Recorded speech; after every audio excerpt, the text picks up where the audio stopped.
Hello my dear student.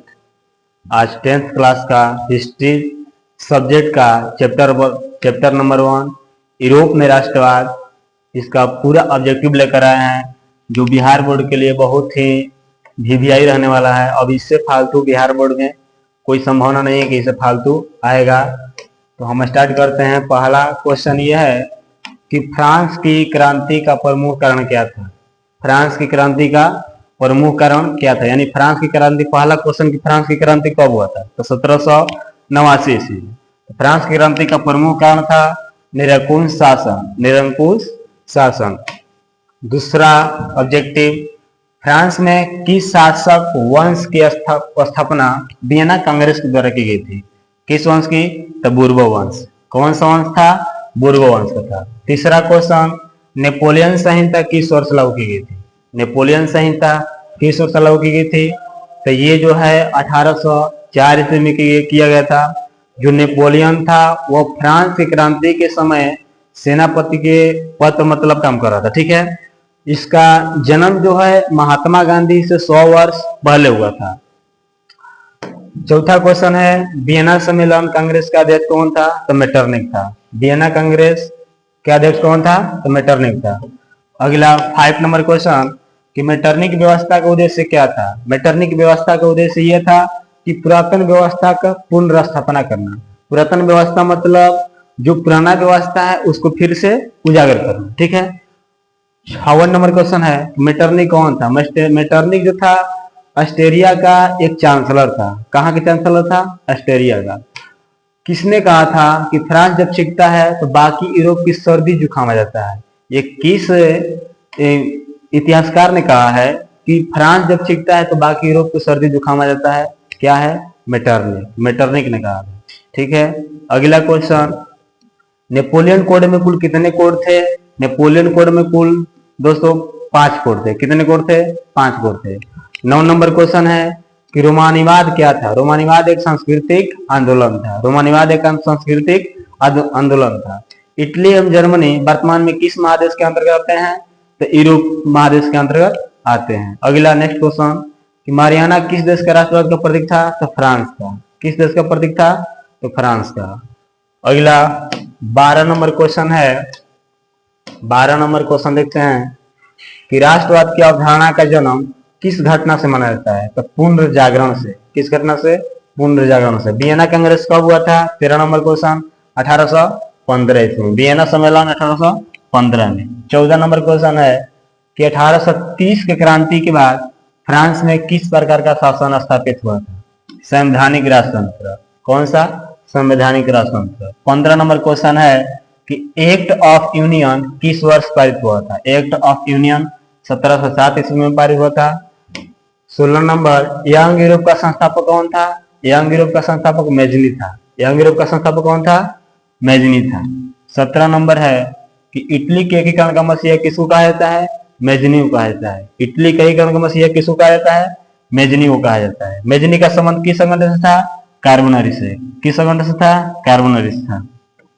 अगला 19 number question है कि किसने अपनी कूटनीति के बल पर इटली की समस्या को संपूर्ण यूरोप की समस्या बना दिया था, तो काउंट काबूल था। कौन था, काउंट काबूल। यंग इटली के संस्थापक कौन थे, मेजनी थे। यंग इटली के संस्थापक कौन थे, मेजनी थे। लाल कुर्ती गठन किसने किया था, गैरीबाल्डी ने किया था। 21 नंबर है, लाल कुर्ती को गठन किसने किया था, तो गैरीबाल्डी ने किया था। ये बहुत वीवीआई क्वेश्चन है।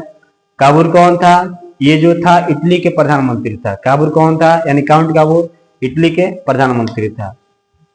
फ्रेंड्स ऑफ इटली नामक संस्था का गठन किसने किया है, तो मेजनी ने किया है।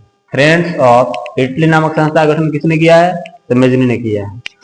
कार्बोनरी की स्थापना किस वर्ष हुआ था, 1810 में हुआ था। कार्बोनरी की स्थापना 1810 में हुआ था। क्वेश्चन ये बहुत बार आया है 2010 से 2024 तक कि गैरीबाल्डी पेशे से क्या था, तो नाविक था। ये बहुत ही मोस्ट इंपोर्टेंट क्वेश्चन है। अगला नेक्स्ट देखते हैं। काउंट काबूल को विक्टर एमेनुअल ने किस पद पर नियुक्त किया था, तो प्रधानमंत्री के। किस पद पर, प्रधानमंत्री के। इटली के एकीकरण में निम्न में से किसका संबंध नहीं था, तो बिस्मार्क का नहीं था। बाकी गैरीबाल्डी, काबूल और मेजनी का था। विलियम प्रथम कहाँ का सदस्य था, परसा का सदस्य। जेलवेराइन की संस्था की स्थापना किस राज्य ने किया है, तो परसा ने किया है। किस राज्य ने, तो परसा ने। सेडोन का युद्ध किसके बीच हुआ है? तो फ्रांस और पर्सा के बीच हुआ है, फ्रांस और पर्सा के बीच हुआ है। बिस्मार्क किस विद्वान की विचारधारा से प्रभावित था? तो हीगल के विचारों का समर्थक था बिस्मार्क। जर्मनी एवं इटली के एकीकरण के विरोध में कौन सा देश था? ऑस्ट्रिया था। ये जो जर्मनी और इटली का एकीकरण हो रहा था, उसका विरोध कौन कर रहा था? ऑस्ट्रिया कर रहा था। अगला नेक्स्ट क्वेश्चन है कि नेपोलियन ने जर्मनी में किस संघ की स्थापना किया है? तो राइन संघ की स्थापना किया है। किस युद्ध के बाद जर्मनी का एकीकरण हुआ था? सेडोन के युद्ध के बाद जर्मनी का एकीकरण हुआ था। जर्मेनिया क्या था? जर्मन राष्ट्र का एक प्रतीक है जर्मेनिया। जर्मनी का एकीकरण कब पूरा हुआ है? 1871 में। जर्मनी का एकीकरण कब पूरा हुआ है? 1871 में। जलवेराइन एक संस्था थी, व्यापारियों की थी। सेडोन के युद्ध में किसकी पराजय हुआ था? ऑस्ट्रिया की पराजय हुआ था, नहीं ऑस्ट्रिया हारा था। बिस्मार्क क्या था? बिस्मार्क क्या था? तो बिस्मार्क एक कूटनीतिज्ञ था। बिस्मार्क क्या था? एक कूटनीतिज्ञ था। अगला हीगल कौन था? हीगल दार्शनिक था। हीगल कौन था? दार्शनिक था। 41 नंबर क्वेश्चन है कि सन 1870 में फ्रांस और पर्सा के बीच युद्ध कहाँ हुआ था? कहाँ हुआ था? तो सेडोन में हुआ था। फ्रांस और पर्सा के बीच युद्ध कहाँ हुआ था? तो सेडोन में हुआ था। किस वर्ष हुआ है? 1870 ईस्वी में हुआ है। किस संधि के द्वारा जर्मनी का एकीकरण पूरा हुआ है? फ्रैंकफर्ट की संधि के द्वारा। और फ्रैंकफर्ट की संधि 1871 में हुआ है। सेल्सविंग और होल्स्टीन का संबंध किस देश का एकीकरण से है? जर्मनी का एकीकरण से है। जर्मन राइन राज्य संघ का निर्माण किसने किया है? नेपोलियन बोनापार्ट ने किया है। रक्त एवं लौह नीति का अवलंबन किसने किया है? बिस्मार्क ने किया है। रक्त एवं लौह नीति का अवलंबन बिस्मार्क ने। फ्रैंकफर्ट की संधि कब हुआ है? 1871 में हुआ है। अगला नेक्स्ट क्वेश्चन देखते हैं। सेडोन का युद्ध कब हुआ है? 1870 में हुआ है। जर्मनी का एकीकरण का प्रमुख वस्तुकार कौन था? बिस्मार्क था। 1871 में कौन सा संधि हुआ है? बताया है पिछले, फ्रैंकफर्ट की संधि हुआ है। जर्मनी के एकीकरण के लिए कौन उत्तरदायी था? बिस्मार्क था। यूरोप का मरीज किसे कहा जाता है? तुर्की को कहा जाता है, जो कि इसकी राजधानी अंकारा है। यूरोपवासियों के लिए किस देश का साहित्य एवं विज्ञान प्रेरणा स्रोत रहा है? यूनान। कौन सा? यूनान। अगला क्वेश्चन देखते हैं। यूनान की स्वतंत्रता संग्राम में किसकी पराजय हुआ था? तुर्की की पराजय हुआ था। 1829 में एड्रियनोपोल की संधि किस देश के साथ हुआ था? तो रूस के साथ हुआ था। इससे दो क्वेश्चन मिल रहा है कि पहला क्वेश्चन एड्रियनोपोल की संधि कब हुआ है? 1829 में हुआ है। किस देश के साथ हुआ है? तो रूस के साथ हुआ है। यूरोपीय सभ्यता का पालन किस देश को कहा जाता है? तो यूनान को कहा जाता है। हंगरी की भाषा क्या थी? मैग्यार थी। 57 नंबर क्वेश्चन है, यूरोपीय राष्ट्रवाद से प्रभावित होकर किस भारतीय शासक ने जैकोबिन क्लब की स्थापना किया था? तो टीपू सुल्तान ने किया था। जैकोबिन क्लब की स्थापना टीपू सुल्तान ने किया था। 19वीं शताब्दी में 58 नंबर यानी लास्ट क्वेश्चन है, 19वीं शताब्दी में यूरोप में राष्ट्रवाद के विकास का क्या परिणाम हुआ था? तो राष्ट्रीय राज्यों का स्थापना है।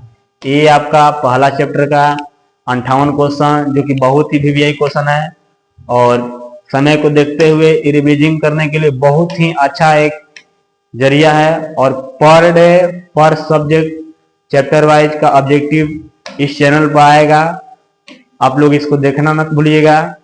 इतना ही बस। जय हिंद।